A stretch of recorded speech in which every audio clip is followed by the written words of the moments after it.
Howdy y'all, I'm TJ, and TJ means me. This will be the first of what I intend to be an ongoing series on writing craft. My template here is to keep it fairly short, as my biggest influence for including a craft portion on the channel and maybe doing a podcast is the Writing Excuses podcast. They keep it around 15 minutes long and focus as tightly on craft as possible, and that's what I'd like to do here. By the way, Writing Excuses has been absolutely formative in my growth to my current state as a writer, and I strongly encourage you to go listen to it, after watching all my vids, of course. Wink. So today, I'd like to talk about getting into outlining. For those of you who have always been outliners, this will seem like common sense, but for writers like me who either are or thought they were hardcore pantsers, using outlines can be a real turning point. See what I did there? First, let's talk about what I thought I was.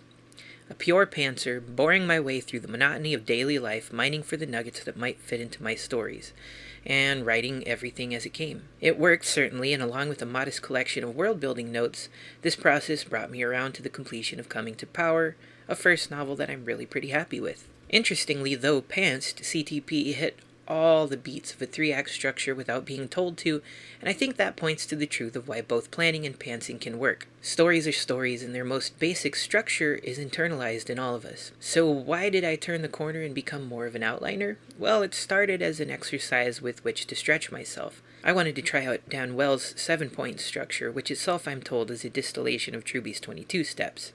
That seems to check out. We can dig into it another time. What you'll find as you start to play with various templates like this is that they all point toward the same big beats, and it's really just the descriptions of what each beat means and how to get there that changes. So I made a 7-point outline for How Black the Sky, a concept I touched on briefly in this month's vlog. Then came NaNoWriMo, and I hit the gas, banged out the 50k words. Having those 7 simple waypoints to steer toward was so amazingly helpful.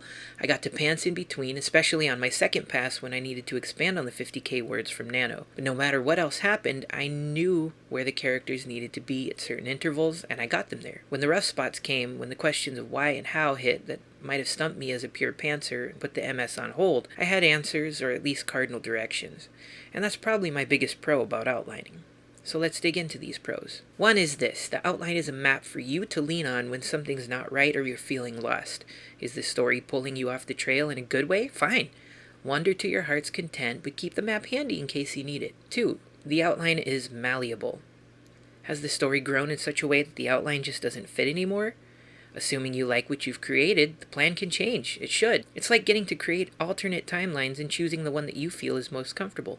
Change it up. 3. The outline ensures a clear structure. Readers, agents, and editors that prefer this will be pleased that you know your technical stuff, and those who don't care as much, or at all, will still get the benefit of a clean story. They may not know exactly why things felt right, but they'll feel it, and you'll get that 5-star rating. Which brings us to 4, pacing. Again, especially in the case of our 7-point, 3-act, or 15-beat structures, the template is designed to elevate stakes and increase the pace in the final act. Savvy readers will appreciate your skill, and as with structure, those who are more just kind of soaking in the story will be easily swept away. 5. The outline gives you the big picture. You need this. You need to be able to pitch the story as succinctly as you can, and the pitch will be shaped by your biggest plot points. Further, in the event that you need to write a synopsis or a revision takes you down a path of needing to make big, sweeping changes, you will have a clear vision of what matters most, what can be changed and what can't. 6. Outlining can be fun, and it's a great way to scratch the itch of shiny object syndrome. I get this so much.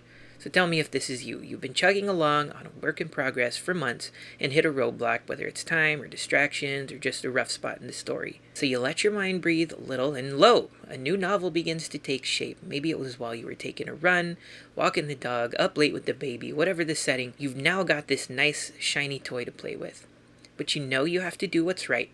You have to go back to the work in progress and keep or regain momentum. So outline it. Outline the new idea. Sometimes you'll find that building it out wasn't as exciting as you thought it would be. Other times you'll come out with a great set of bones that you can flesh out when the current project is done. I can't tell you how many times I've used outlines in just this way. To date, I've sold over 100 outlines to people while working freelance. Some I generated for writers and ghostwriters based on a premise, or even just cover art. Others I collaborated with them on. Still other gigs function like creative consultations, where I help the writers get past some block or other in their existing material, or just let them bounce ideas off of me.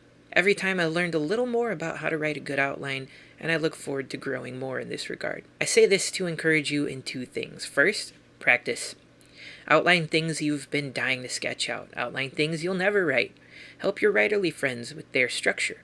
Just let it flow. You can even reverse engineer the outlines of stories, books, movies, or games that you like. 2. Never be afraid to try new things. Dig up a mystery template to help add spice to your political fantasy. You'll be amazed at the things you can structure before ever sitting down to write a word of prose. So that's part 1 of my series on outlining. From here, I'd like to delve into some of the different structures I've used a lot, and especially the few I've come to rely on. So in the next few videos in this series, expect to get even more crafty. Next episode, we'll start with an outline that sounds, and usually is, easy breezy, the 7-point structure.